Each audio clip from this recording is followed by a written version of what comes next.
வணக்கம்.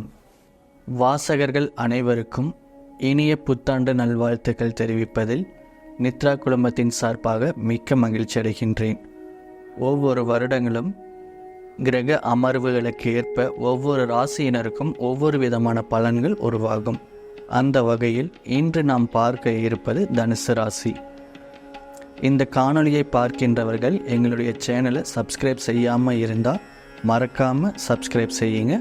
உங்களுடைய ஒவ்வொரு சப்ஸ்கிரிப்ஷனும் எங்களுடைய அடுத்தடுத்த வீடியோக்கள் போடுறதுக்கு ஆதரவாகவும் அச்சாரமாகவும் இருக்கும். உங்களுடைய ஆதரவுக்கு எங்களுடைய மனமார்ந்த நன்றிகள். வாங்க இப்போ வீடியோக்கு போகலாம். தனுசு ராசியின் இந்த வருடத்தின் கிரகநிலைகள் எவ்வாறு இருக்கின்றது என்பதை பற்றி இப்பொழுது பார்ப்போம். ராசியில் சூரியன், சந்திரன், புதனும், ராசிக்கு 3ஆம் இடத்தில் சனியும் சுக்கிரனும், ராசிக்கு 4ஆம் இடத்தில் ராகுவும், ராசிக்கு 6ஆம் இடத்தில் குருவும், ராசிக்கு 8ஆம் இடத்தில் செவ்வாயும், ராசிக்கு 10ஆம் இடத்தில் கேதுவும் அமர்ந்திருக்கக்கூடிய ஒரு இனிமையான நாளில் இந்த புத்தாண்டு தினமானது பிறந்திருக்கிறது. அனைவரிடத்திலும் பாகுபாடுகள் இன்றி அனைவரையும் சமமாக கருதக்கூடிய தனுசு ராசி அன்பர்களே, இந்த வருடத்தில் மனதளவில் இருந்து வந்த சிறு சிறு குழப்பங்கள், சஞ்சலங்கள் படிப்படியாக குறையும். எதிலும் நேர்மையுடன் செயல்படுவீர்கள். புத்திசாலித்தனமாக செயல்பட்டு நினைத்ததை முடிப்பீர்கள். செயல்பாடுகளில் அனுபவ அறிவுகள் வெளிப்படும். சூழ்நிலைக்கு ஏற்ப கருத்துக்களை பேசி சாதகமான வாய்ப்புகளை உருவாக்கி கொள்வீர்கள். வழக்கு சார்ந்த சில விஷயங்களில் தெளிவான முடிவுகளை எடுப்பதற்கான சூழல்கள் உருவாகும். உடல் ஆரோக்கிய விஷயங்களில் சற்று கவனத்துடன் இருக்க வேண்டும். மனதிற்கு பிடித்த விதத்தில் புதிய வாகனங்களை வாங்கி மகிழ்வீர்கள். புதிய இடம் மற்றும் மனை சார்ந்த விஷயங்களில் கடன் சார்ந்த உதவிகள் கிடைக்கும். சிந்தனை போக்கில் சற்று கவனத்துடன் இருக்க வேண்டும். எதிர்காலம் தொடர்பான சில விஷயங்களால் குழப்பமும் அலைச்சல்களும் அதிகரிக்கும். அரசு சார்ந்த விஷயங்களில் புதுவிதமான கண்ணோட்டங்கள் பிறக்கும். சேமிப்பு சார்ந்த விஷயங்களில் முயற்சிகளும் அதற்குண்டான வாய்ப்புகளும் கிடைக்கும்.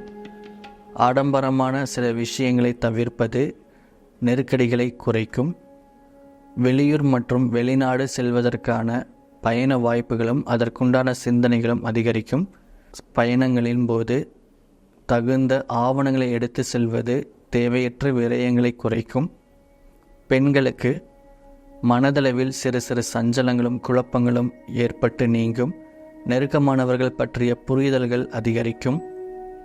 பேச்சுக்களுக்கு உண்டான மதிப்புகள் கிடைக்கும். குடும்ப உறுப்பினர்களின் எண்ணங்களை புரிந்து கொள்வீர்கள். விலை உயர்ந்த பொருட்களை வாங்கி மகிழ்வீர்கள். குழந்தைகள் இடத்தில் சூழ்நிலை அறிந்து செயல்படுவது நல்லது. பூர்வீக சொத்துக்களில் எதிர்பாராத சில விரயங்களால் கையிருப்புகள் குறையும். துணைவரின் ஆதரவும் கிடைக்கப் பெறுவீர்கள். தொழில் சார்ந்த விஷயங்களில் சில நுட்பங்களை புரிந்து கொண்டு வியாபாரத்தை அபிவிருத்தி செய்வதற்கான முயற்சிகளை மேம்படுத்துவதற்கு ஆதாயமான சூழல்கள் அமையும். மாணவர்கள் அடிப்படை கல்வியில் முன்னேற்றம் உண்டாகும். விளையாட்டுத் துறைகளில் இருக்கின்றவர்களுக்கு திறமைக்குண்டான பாராட்டுகளும் அதற்குண்டான வாய்ப்புகளும் கிடைக்கும். எழுத்து சார்ந்த துறைகளில் திறமைகளை வெளிப்படுத்தி பலரின் கவனத்தை ஈர்ப்பீர்கள். நிதி மேலாண்மை குறித்த விஷயங்களில் சற்று கவனத்துடன் இருக்க வேண்டும். உயர்நிலை கல்வியில் நல்ல ஒரு முன்னேற்றம் உண்டாகும். எதிலும் கவனக்குறைவின்றி செயல்படுவது நல்ல மதிப்பெண்களை பெற வழிவகுக்கும். போட்டித் தேர்வுகளில் திறமையை வெளிப்படுத்தி பாராட்டுகளையும் அதற்குண்டான நல்ல மதிப்பெண்களையும் அதற்கேற்ப உத்தியோகத்தையும் பெறுவதற்கான காலகட்டங்கள் அமையும். வெளிநாட்டு வேலை வாய்ப்புகளில் சூழ்நிலை அறிந்து முடிவுகளை எடுப்பது நன்மை தரும். உத்தியோகஸ்தர்கள் சக ஊழியர்களிடத்தில் பொறுமை காக்கவும் மற்றவர்கள் பற்றிய கருத்துக்களை பகிர்வதை தவிர்ப்பது நல்லது. முயற்சிக்குண்டான பலன்கள் தாமதமாக கிடைக்கும். பணி நிமித்தமான வெளியூர் பயணங்களால் ஒரு விதமான சோர்வுகள் ஏற்படும். புதிய பணி நிமித்தமான எண்ணங்கள் அதிகரிக்கும். துறை சார்ந்த புதிய தேடல்கள் ஏற்படும். விருப்பமான துறைகளில் புதிய அனுபவங்கள் மூலம் மாற்றங்கள் உருவாகும். வியாபாரத்துறையில் நல்ல ஒரு முன்னேற்றம் உண்டாகும். வரவுக்கேற்ப லாபமும் அதற்குண்டான மதிப்பும் கிடைக்கப் பெறுவீர்கள். வியாபாரம் நிமித்தமான முயற்சிகளில் இருந்த தடைகள் படிப்படியாக குறையும். வழக்கு சார்ந்த விஷயங்களில் பொறுமை காப்பது நல்லது.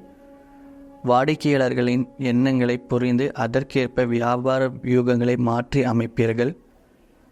விவசாய தொடர்பான கடன் சார்ந்த உதவிகள் கிடைக்கும். கால்நடைகளின் விஷயங்களில் சற்று பொறுமை காப்பது நல்லது. விளை நிலங்கள் வாங்குவது தொடர்பான விஷயங்களில் அரசு ஆணைகளுக்குட்பட்டு நடப்பது பயனற்ற விரயங்களை தவிர்க்கும். கலை சார்ந்த துறைகளில் இருப்பவர்களுக்கு முன்னேற்றமான சூழல்கள் உண்டாகும். திறமைக்கு உண்டான மதிப்புகள் தாமதமாக கிடைக்கும். அரசு விஷயங்களில் பொறுமை காப்பது நல்லது. மூத்த கலைஞர்களின் மறைமுகமான ஆதரவுகள் சில புரிதலையும் தெளிவையும் ஏற்படுத்தும்.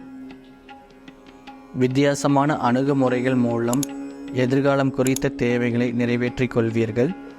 மனதளவில் புதுவிதமான இலக்குகளை உருவாக்கி அதற்குண்டான வாய்ப்புகளை ஏற்படுத்தி கொள்வீர்கள். ரசிகர்களிடத்தில் சூழ்நிலை அறிந்து கருத்துக்களையும் பகிர்வது உங்கள் மீதான நம்பிக்கையை மேம்படுத்தும். அரசியல்வாதிகள் பயனற்ற பேச்சுக்களை குறைத்து கொள்வது நல்லது.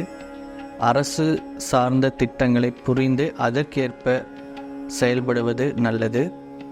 பயணங்கள் மூலம் புதிய அத்தியாயத்தை உருவாக்கி கொள்வீர்கள். உங்களுக்கு தடையாக இருந்தவர்கள் விலகி செல்வதற்கான வாய்ப்புகள் உருவாகும். மனதில் நினைத்த இலக்குகளை செய்து முடிப்பதற்கான ஆதாயமான பலன்கள் கிடைக்கும். நீண்ட நாள் பிரச்சனைகள் படிப்படியாக குறைவதற்கான வாய்ப்புகள் உருவாகும். தனுசு ராசி அன்பர்கள் வியாழக்கிழமை தோறும் குருமார்களை வணங்கி வர சிந்தனைகளில் தெளிவும் செயல்பாடுகளில் புரிதலும் ஆதாயமான வாய்ப்புகளையும் ஏற்படுத்தி கொடுக்கும். உங்களுக்கு இந்த வீடியோ பிடிச்சிருந்தால் லைக் பண்ணுங்கள். உங்களுக்கு தெரிந்த நண்பர்கள் மற்றும் உறவினர்களுக்கு மறக்காமல் ஷேர்ஸ் பண்ணுங்கள். உங்களுடைய ஒவ்வொரு லைக்கும் ஷேரும் எங்களுக்கு அடுத்தடுத்த வீடியோக்களை உருவாக்குவதற்கு உத்வேகமாக இருக்கும். உங்களுடைய ஆதரவுக்கு எங்களுடைய மனமார்ந்த நன்றிகள். மீண்டும் உங்களை அடுத்த காணொளியில் சந்திக்கின்றேன். நன்றி, வணக்கம். அனைத்து ஆன்மீக சுப நிகழ்ச்சிகளை காண நித்ரா ஆரா சேனலை சப்ஸ்கிரைப் பண்ணிடுங்க.